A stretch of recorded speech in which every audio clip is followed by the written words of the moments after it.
Hello, chess fans! The arguably most asked question in the world of chess is, why am I not improving? There are often multiple reasons, and they may differ from player to player, but here in this video, I will show you what, in my opinion, 3 of the most common reasons are. Let's get right into it. Reason number 1. Not analyzing your games or not correctly. A lot of players just don't analyze their games, even though this is the key to chess improvement. The majority just click next game and don't even think about the previous one again.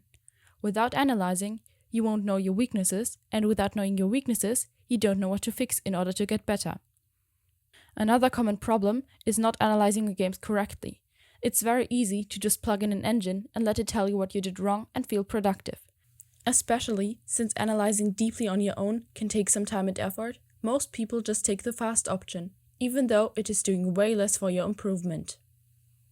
What you should do instead is, after playing a game, open it on any analysis board. You can also use a physical board, it doesn't matter, and go over the game again, no engine involved. Often, if you wait a few hours, you will find a lot more opportunities and moves that you didn't think of during the game. Try to figure out your mistakes and take notes so you can later check them again. If you are unsure about a position, take your time trying to figure it out, because a bonus from analyzing is that it improves your chess understanding, because you normally don't have a time limit when analyzing and can therefore go deeper into positions than in a normal game. After you are done doing that, now you can use an engine. See if you missed anything in your analysis or if any of your evaluations were wrong.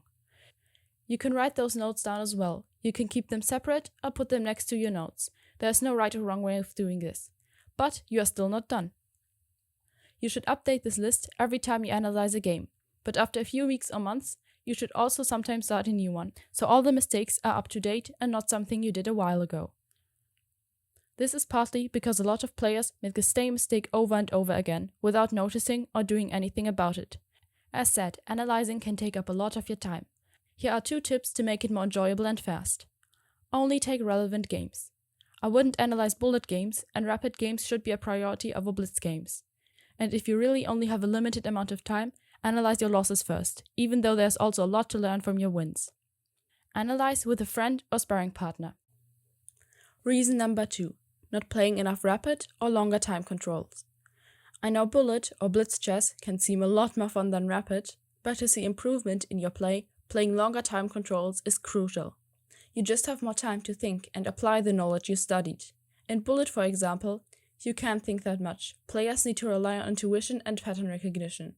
Playing bullet from time to time can help some players, especially those that have time management or decision-making problems. But it shouldn't be your main time control. Blitz is somewhere in the middle. You can think more, but you still don't have time to do longer calculations and evaluations. But it is still better than bullet in my opinion. When you start switching from shorter to longer time controls, it is normal if at first you still play as fast or close to like you used to in the other time controls. Don't worry, after a few games your speed will adjust and you will get used to the extra time. General advice for playing: to protect your rating, if you're in a bad mood, on tilt or already tired, maybe opt for unrated games if you still decide to play. It is easy to lose a few points, get angry over that fact, try to win them back, and then in result lose a lot more. It is also useful to turn on unrated when you feel like you're getting on a losing streak. Reason number 3. Not studying correctly. The bread and butter of chess improvement is of course studying. You need new input to get better at chess, whether you get that input from articles, books, courses, videos, or your coach. However, not all studying is good studying, and only consuming material is not enough for it to actually stick and you being able to use it in a real game. Here are the most common mistakes when studying chess. Not having the right study and practice balance, mindlessly consuming content without actually understanding it, not doing anything to actually remember the material you studied, and using the wrong resources. Let's start with the first one. Not having the right study and practice balance. Often, people either play a lot of games and study too little, or study too much and play too few games. You need to make sure to strike the right balance between both parts. Practice can either be playing games or training positions against an engine or sparring partner, where you train in positions that are similar to the theory you learned. The time you need for practicing can of course differ from topic to topic. You might need more time practicing an endgame, for example, and maybe less for a strategic concept. You will probably have to test around a little bit to find out what works for you in order to make the material stick and usable in your own games. Second, it's common to just watch videos, close the tab, and then never think about the thing you learned again, or just memorizing it without actually understanding the why behind all of it, which is most common in opening study. To actually be able to use the knowledge, you need to understand it and not just memorize it. One way of checking your knowledge is writing down a few notes, explaining the reasoning behind certain principles, moves, or whatever it is you are learning. A bonus is that you can read through the notes after some time to refresh your knowledge, and when practicing those positions, you can use them as reference. Of course not during the game though. Third, not doing anything to remember the material you studied. Again, writing notes down, practicing, and analyzing those positions deeply should help memorization. Last, using the wrong resources. The difficulty of your material should not be too hard, but also still challenging. There's not a lot of use in you watching chess videos that are for 1800 plus when you are just 1000. Also, there are of course good and bad materials to use, and when you are not 100% sure whether a channel is good or a book worth buying, it is always good to do some research. There are a lot of articles and videos about good chess resources and how to find them, so all you have to do is follow other chess players who have already taken the same path.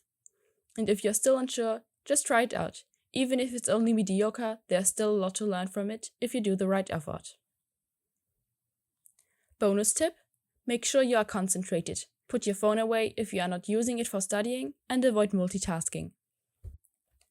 A few more tips for you. Number 1. Train visualization. Visualization is a very overlooked part of chess, but it is very fundamental, since you will pretty much always will have to look moves ahead. There are a lot of tools to train this. A few more simple ones are going through games without a board, calculating sidelines in your chessbook without moving the pieces, and solving so-called blind tactics, where you have to calculate a few moves ahead and then solve a tactic in the resulting position in your head. 2. Use a dedicated notebook or document for your chess notes. It is way easier to have all your notes in one space, and it is also fun to read through them after some time to see how you improved. 3. Giving general advice on what to study is hard because everybody has different weaknesses. But if you are below 1300, chances are you need to definitely work on your tactics. Most games in that rating range are lost due to severe tactical mistakes. And it is important to have a strong fundamental understanding about patterns. Last, for the more advanced players, 1800 and up, solving endgame studies can be very beneficial. It can be difficult finding resources in positions where they underlie no clear pattern. Studies help with your imagination and also visualization. Okay, this is it. Now you know some of the most common reasons players don't improve at chess, and also have a few tips for your own games. Remember, chess improvement is not a straight line, and it is completely normal to lose rating during the process. A lot of players even lose more than 100 ELO points before ultimately getting better again. If you enjoyed this video, I would be happy about a like, and if you have any new video ideas you would like me to do in the future, you can write them in the comments down below. Thanks for watching, see you next time!